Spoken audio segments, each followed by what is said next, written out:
Somos do quinto período noite e estamos aqui para apresentar um trabalho da matéria de Civil Contratos do professor Rodolfo, onde abordaremos o contrato de transporte.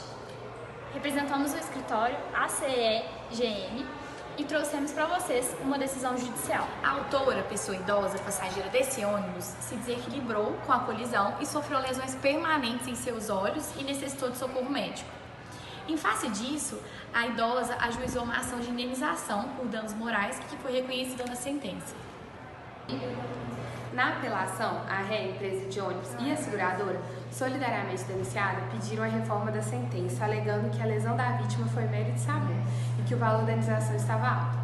Além disso, a Companhia Mutual de Seguro alegou a excludente responsabilidade por culpa de terceiro, já que foi o carro que provocou o acidente. Trata-se de um contrato de transporte definido no artigo 730 do Código Civil e que diz respeito, pelo contrato de transporte, alguém se obriga, mediante retribuição, a transportar de um lugar para o outro pessoas ou coisas.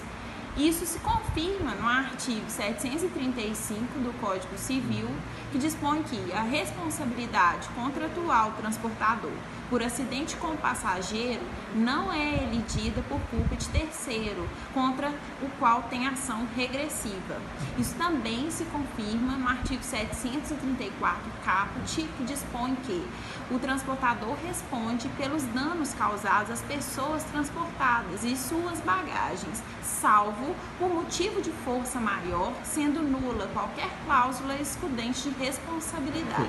Portanto, essa parte final do artigo 734 do Código Civil dispõe que é vedada as cláusulas que alegam a exclusão de responsabilidade. Portanto, essa transportadora não pode alegar que é isenta de responsabilidade. Então, portanto, aqui no caso da fundamentação, a gente, conforme a interpretação que podemos retirar aqui do artigo 735 e 734, então iria se tratar de uma responsabilidade de natureza objetiva, né?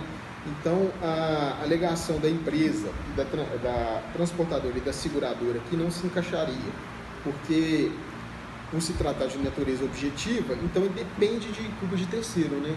Então, o carro que interceptou o ônibus, então ele não teria, assim, não poderia ser caso de isenção de responsabilidade, né?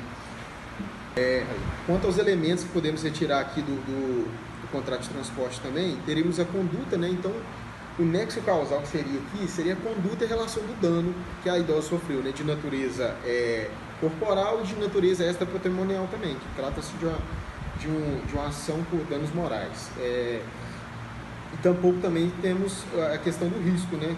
O risco também, a própria natureza da atividade de transporte, do contrato de transporte, já se sobrepõe um risco, né?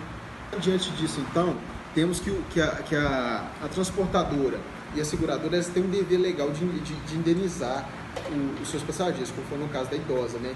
Então, mesmo que a culpa seja exclusiva do terceiro, como foi no caso do carro que interceptou, do motorista que interceptou o ônibus que fez com que o motorista tivesse que frear abruptamente, né? Então, isso aqui também é um entendimento simulado no STF também, que impõe o seguinte: a responsabilidade contratual do transportador pelo acidente com o passageiro não é elegida por culpa de terceiro, contra o qual tem ação regressiva.